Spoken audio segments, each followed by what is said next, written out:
Hey, what's up, everybody? BDO44 coming at you with another video. All right, so we took game one, everybody. 107-98 was the score in Los Angeles. The Lakers lead the series 1-0, and I'm thrilled, man. Very happy. We made some mistakes, and we're going to have to clean up for certain. Free throws missed, not taking care of the basketball, fouling unnecessarily in certain situations, but overall, we were able to shoot well enough to exploit the Rockets' deficiencies, and with Kevin Durant not being available for this game, their deficiencies were just pretty much what told the story. First quarter, Lakers 33, Rockets 29. Second quarter, Lakers 17, Rockets 19. Third quarter, Lakers 25, Rockets 18. Fourth quarter, both teams 32 points. All right, team stats. I'm thrilled, man. I am absolutely thrilled. We shot 61% from the field, ladies and gentlemen. 40 of 66. The Rockets 35 of 93 for 38%. From the three-point line, the Rockets 11 of 33 for 33%. And the Lakers 53%, 10 of 19 from the three-point line. That is excellent efficiency. Not much volume there. We took the ones we needed to take. The rest we left on the board. Both teams had 17 free throws made. They missed 25 of them. We missed 26 of them. We shot 65%. They shot 68%. Not great free throw shooting tonight for the Lakers, man. 9 missed free throws for the Lakers. You can't expect to win too many playoff games if that's going to be what you shoot. So that's one of the bigger things that we need to just clean up as this thing goes forward. 35 boards for the Lakers, 44 for the Rockets, 21 offensive boards for the Rockets, 3 for the Lakers. Let's face it, wasn't a whole lot of offensive rebounds to grab on our end because we wasn't doing a whole lot of missing. They were missing a lot, so it was a lot more boards to get.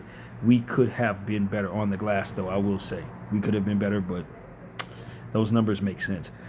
29 assists for the Lakers, 24 for the Rockets, 7 steals for the Lakers, 13 for the Rockets, 8 blocks for the Lakers, 3 for the Rockets, 20 turnovers for the Lakers, 24 off to those. We can't expect to win too many games in this series if we're going to turn the ball over as much as we did tonight. Some of them turnovers were just bonehead turnovers, and we do need to do a much better job of taking care of the basketball.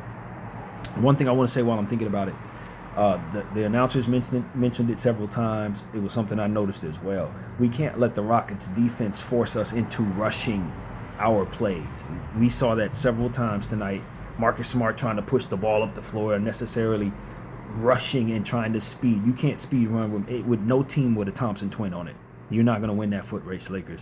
So we have got to be more methodical and take care of what we can take care of shooting the basketball, because at the end of the day, we have the ability to be more efficient than the Rockets. We may not be 61% from the field, 53% from three efficient every night, but we can damn sure be more efficient than them, just off the strength of Luke Kennard and DeAndre Ayton, and of course Rui Hachimura and LeBron James, who are just significantly more efficient than anything that they got going on outside of Kevin Durant. So it's like, you know, we're going to be able to make more shots consistently. We have got to make sure we can capture and take care of possessions so that we will be able to do so, scoring on those possessions. So yeah, as we continue, let's see what else is going on here. 29 assists for the Lakers, 24 for the Rockets, 7 steals for the Lakers, 13 for the Rockets. I already said all that. 13 turnovers for the Rockets, 7 points off of those. 11 fast break points for the Rockets, 4 for the Lakers, 44 points in the paint for the Rockets, 40 for the Lakers.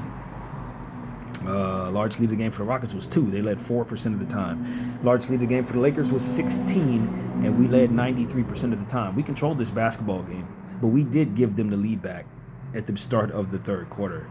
They hit a 3, had a 1-point lead. We got the lead back and never gave it back then. But there were some times where we allowed for the Rockets to get enough consecutive stops on us, and that's just something that we can't afford. We need to be the better offensive team all the time throughout the course of this series, and if we do that, I like our chances against this version of the Rockets. Now, will KD be back? I expect so. Will that change things a lot? I'd expect it will, but there are certain things that even KD will not be able to fix with this roster. The struggles that they have with this Houston Rockets roster is real. I've been telling y'all this for the last couple of days, and everything was exactly as I expected it to be. Their offense was rough. They didn't even score 100 points on us tonight. Jabari Smith, 43 minutes, 16 points, 5 of 14 from the field, 3 of 9 from 3, 12 boards, 1 turnover, 2 steals, 5 offensive boards, -7. Alpi Sengun, 36 minutes, 19 points, 6 of 19 from the field. This is what I was saying. His inefficiencies, this is what he's going to do. And he had been doing this a little bit throughout the course of the last couple of weeks. He's had these type of games. If this is what he's going to do, they're in trouble. They're in trouble whether they get KD or not. He can't be this inefficient. 0-2 from 3, 7-9 from the free throw line, 8 rebounds, 6 assists, 3 turnovers, 2 steals, 1 block, 4 offensive boards, -2. So, yeah, that's going to be an interesting thing. If Alperen Sengun doesn't get his act together, we can finish them off. Josh Okogie, 26 minutes, 7 points, 2 of 4 from the field, 1 of 2 from 3, 2 of 2 from the line, 1 assist, 2 steals, -10 for Josh Okogie. He was rather floppy tonight. He was definitely a part of the sea, as much of a fish as he was flopping around that floor tonight. He was a disgusting player to watch. Eamon Thompson, 43 minutes, 17 points, 7 of 18 from the field, 0 of 1 from 3, 3 of 6 from the free throw line, 7 rebounds, 7 assists, 2 steals, 2 turnovers, 1 block, 4 offensive boards, 0 and a plus-minus. He had a pretty good game, but again, another inefficient player, 7 of 18 there. Reed Shepherd, 36 minutes, 17 points, 6 of 20 from the field, 5 of 14 from behind the arc, 1 rebound, 8 assists, 4 turnovers, 1 steal, 1 block, -7. They need to find offense wherever they can find it. They allowed him to shoot 14 threes. That's pretty much the type of efficiency I expect from him. I don't want us to leave him open for him to find any more of a rhythm than that, but their offense is so deficient that they got Reed Shepherd taking 14 threes and can't score 100 points. It's what it is. They're not a good offensive team. Jashawn Tate, 10 minutes, 4 points, 1 of 5 from the field, 0 of 1 from 3, 4 rebounds, and 1 steal, -5 for Tate. He was also pretty annoying to watch out there tonight, but he kept following us, sending us to the line. So, he picked up some technicals. I think he picked up both technicals and ended up getting tossed or something like that. I don't know. Jashawn Tate he wasn't helping his team very much. Tari Eason had a good game, though. 24 minutes, 16 points, 7 of 7 from the field, 2 of 2 from 3, 0 of 1 from the line, 10 boards, 2 assists, 3 steals, 1 turnover, 3 offensive boards, -6. That's a really good Tari Eason game. He can play. He can give you more in the scoring column, but that's pretty much what you would hope to get from him. So that we won a good Tari Eason game, and Tari Eason games don't come every game. I'm encouraged by that because I don't know that he's going to play this well many more times in this series where he doesn't miss a shot, only turns the ball over once, gives you 3 steals. That's a great Tari Eason game, and they lost that game. I'm encouraged by that. Clint Capella, 11 minutes, 2 points, 1 of 2 from the field, 2 rebounds, 1 turnover, 1 offensive board, -7. Clint Capella, quiet, older guy, about what I expected. Aaron Holiday, 11 minutes, no points, 0 of 4 from the field, 0 of 2 from 3, 1 turnover, -1. I'll tell you, that bench is horrible. Without Tari Eason, that bench did nothing. They had 6 points off of their bench. And I'm telling you, that's exactly what you can expect from them. This bench is trash. It is no good, y'all. It is absolutely no good.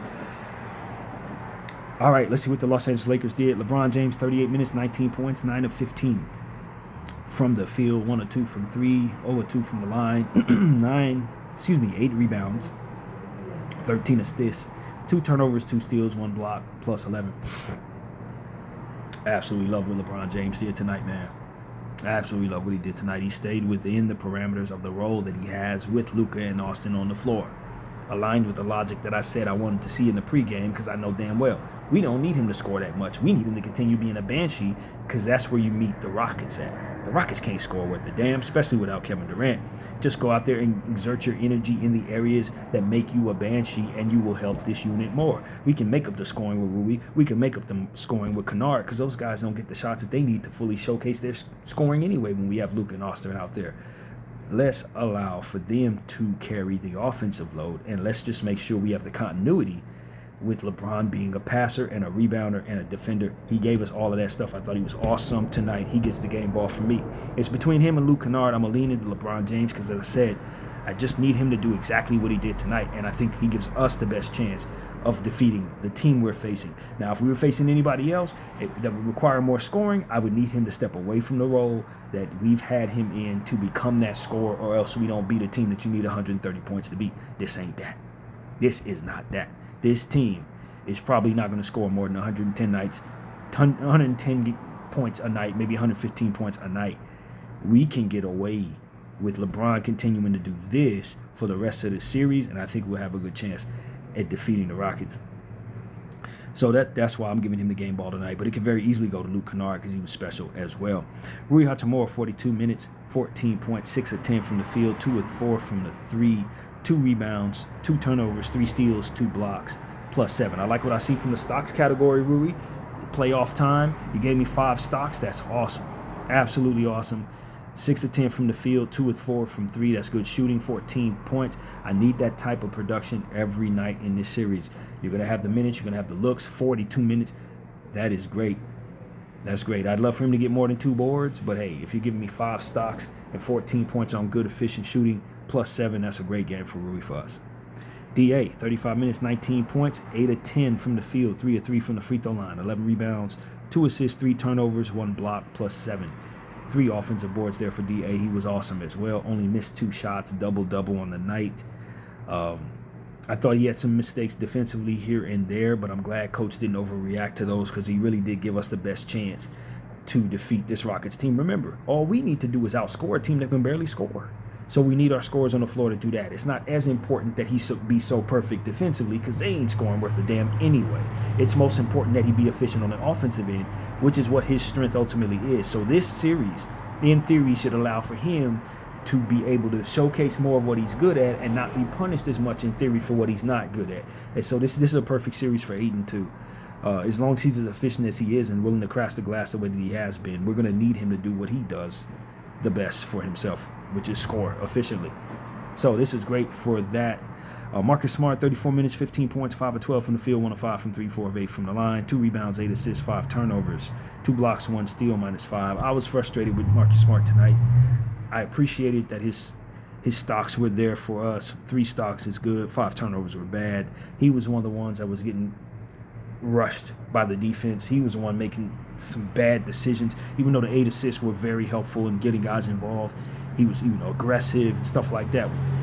But overall, I was a bit disappointed with Marcus Smart because it just seemed like he wasn't thinking like he needed to be out there. He was just doing stuff that didn't necessarily help us. When you're a point guard, you got to be sharp out there. You know what I mean? Because at the end of the day, you're supposed to be being a part of what keeps the team on a string. So if you're turning the ball over unnecessarily, if you're not managing pace and managing the clock properly, if you're not hitting your free throws when you get to the line, those things really hurt the team more so than maybe somebody else who doesn't hold as many responsibilities. So Marcus Smart, he had a solid game. He helped us more than he hurt us. I don't think we win without what he gave us. But this game goes so much more smoothly if he's making better decisions with the basketball and being more mindful of what his team needs in terms of pace and ball management. So he could be better. And he's going to need to be. He's going to need to be, straight up. Luke Kennard, fantastic game. Pay the man. Pay the man. That's all I got to say. 38 minutes, 27 points, 9 of 13 from the field. All 5 of his threes were made. 4 of 6 from the free throw line. 4 rebounds, 3 assists, 3 turnovers, +7. Pay the man. And there's something that I like that he did tonight. He was on a fast break situation with a player that was chasing him down. And he had an opportunity to go for the layup. It likely would have been blocked. He took his time, dribbled around, worked the ball around, and we were able to get, I think, a Rui top of the key 3 in that situation. I want to see certain players like Rui and Vanderbilt consider what Luke Kennard did on that play, because 9 out of 10 times, if one of those players are in that situation, they're going to attempt the lay and they're going to get blocked. At best, they get to the line, but they ain't making the shot. Luke Kennard showed you that you can find success, and Marcus Smart has this problem too. You can find success if you know a guy is chasing you down. You know damn well he has the athleticism edge on you. You can very easily just work the ball around, let us get in our half-court offense, and we can make something happen that way. It's not the end of the world if you don't attempt the layup on the fast break when you know damn well you got a guy that's twice your size who can leap twice as high as you on your backside. You don't have to attempt that shot. And I just wish that a lot of our players believe that. Luke Kennard showed us some film that I hope JJ will look at and show these players on this team, especially while Lucas Austin's out. You need to capture every possession. Sometimes you just don't have the lay. Sometimes you're not going to be able to dunk on that dude. Sometimes you don't even have to, because we can pull the ball out, work it around in our half court, and get something efficient off. And with the hyper efficient players that we're going to have on the floor, Rui, Kennard, and Ayton, we should be able to find something. So it's like, Jake LaRavia, a good portion of our players have this problem where once they got a fast break opportunity, they think the only option they have is to attempt a shot, even if the guy on their backside is clearly going to swat it. No. Do what Luke did and see how he was able to get his team a quality possession on the play. It's the type of stuff that helps you win basketball games.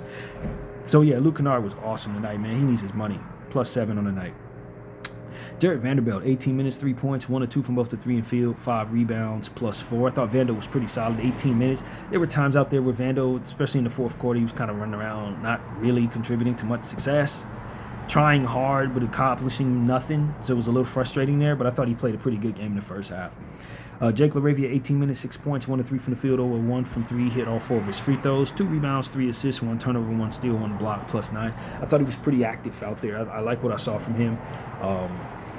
Kind of quiet in the second half, more so did a lot of damage in the first half, just like Vando with his minutes. But they did good Banshee work, and we're going to need both of those players in this series to match what ultimately guys like Josh Okogie and Tari Eason and Eamon Thompson are going to do. So they're extremely important. And I thought what they gave us tonight, both of them, was pretty great on the energy side of things. Jake LaRavia was a bit more efficient than Vando, but overall, they hustled, and we need that. Jackson Hayes, 13 minutes, 4 points, 1 or 1 from the field, 2 or 3 from the free throw line, 1 rebound, 1 turnover, 1 block, +2. He's a little outsized when it comes to the centers of the Houston Rockets. I just don't know that this is necessarily a series for Jackson Hayes, really, especially with Luka out. It's not really a Jackson Hayes series, and we didn't use him that much, and I don't expect that we will throughout the course of this series unless something goes wrong with DeAndre Ayton. With the minutes that he had, I thought he was pretty solid, but it's just one of those situations where Capella and Sengun are just going to be too heavy for him. And so, yeah, he's almost removed from the series just off the strength of that, to a degree. We'll see how the series progresses, but I expect his minutes are going to be a little lower against the Rockets. And Bronny James, 4 minutes, 1 turnover, +3. You know, he turned the ball over. Apologized to his dad. His dad gave him a scrawl. I don't remember seeing him after that. I don't think he's going to be in rotation in this series too much. But we'll see what happens there. So, yeah, that's what it was, man. The Los Angeles Lakers were very efficient shooting the ball tonight. We could have been better in some key areas, free throw shooting, pace management, clock management stuff. Defensively, we could have been better at times. We could not get a stop, especially early in the game. It was more so our hyper-efficient shooting that was keeping us with the lead. We wasn't getting many stops. But in the second half, I thought our defense was much better.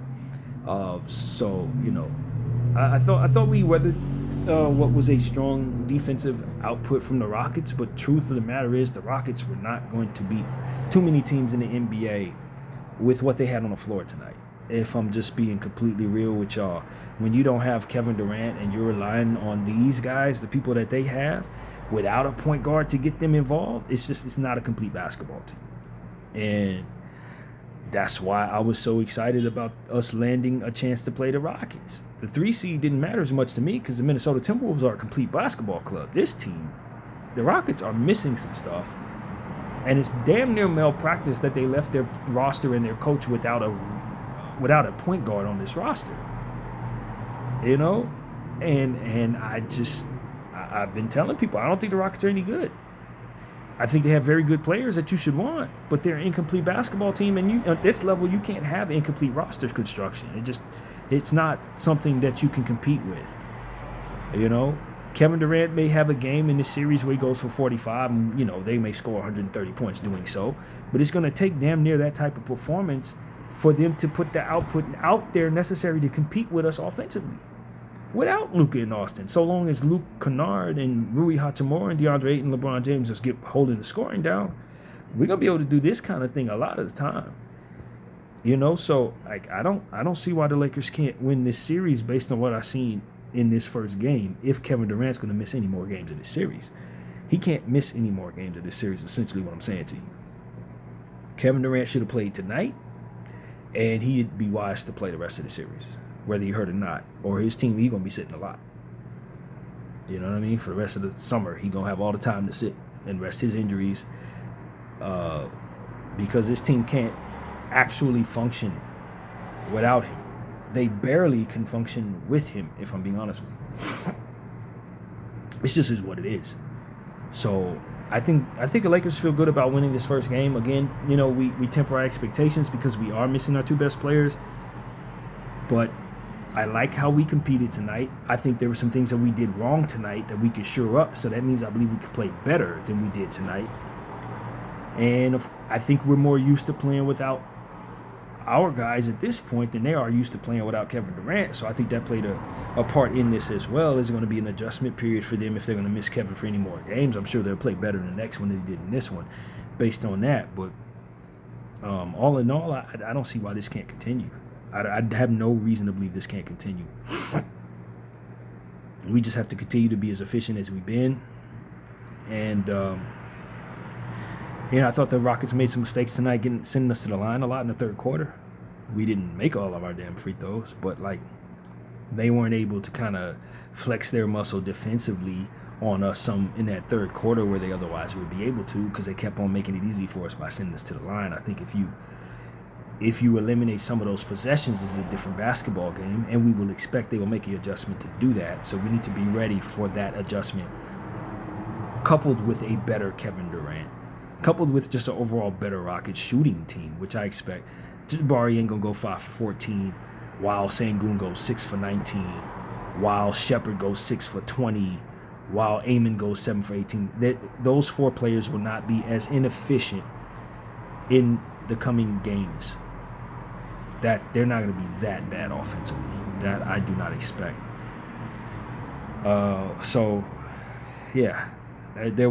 There's still a long way for us to go before we feel like we're the men to beat in this series. But like I said, Kevin Durant, I don't know what he's dealing with, but him not playing is going to leave his team without enough to beat this version of the Lakers. That's the bottom line. So, game one goes to LA. We have done what it is that I intended to do. We secured the split at home. My goal for this series is to secure the split at home and secure the split on the road. If we can do better than that, then of course that's what we want. But we have to win one game in each of these things to secure us a game 5 and a game 6. That's the goal. And if we secure a game 5 and game 6, I think anything possible can take place. So we've done our job as far as what I demand of us here. Now let's get greedy and take care of home court in game 2 and try to put a stranglehold on this Rockets team and put some real doubt in their mind. Because they're going to say, we would have won this game if we had Kevin Durant, and maybe they're right. But they didn't play Kevin Durant. They lost this basketball game, and that puts them in a very difficult position in terms of pressure to try to take home court advantage from us. And at this point, I harken back to our series last year when we didn't necessarily play our best ball in game 1 against Minnesota, thinking that we were going to be able to pick it up later on, and we never got our act together. We lost game 2, and then it just piled on from there. We were out of here in 5. The Rockets remind me of us last year, taking our opponent for granted, thinking we were better than we were, thinking they were worse than they were, and approaching the start of the series with a certain laissez-faire attitude. It cost us the series. We never recovered, and I think the Rockets are making the same mistake. So that's what I got to say, man. Salute the Kobe minute. Game 1 goes to the Lakers. BDF 44, I thank you all for watching.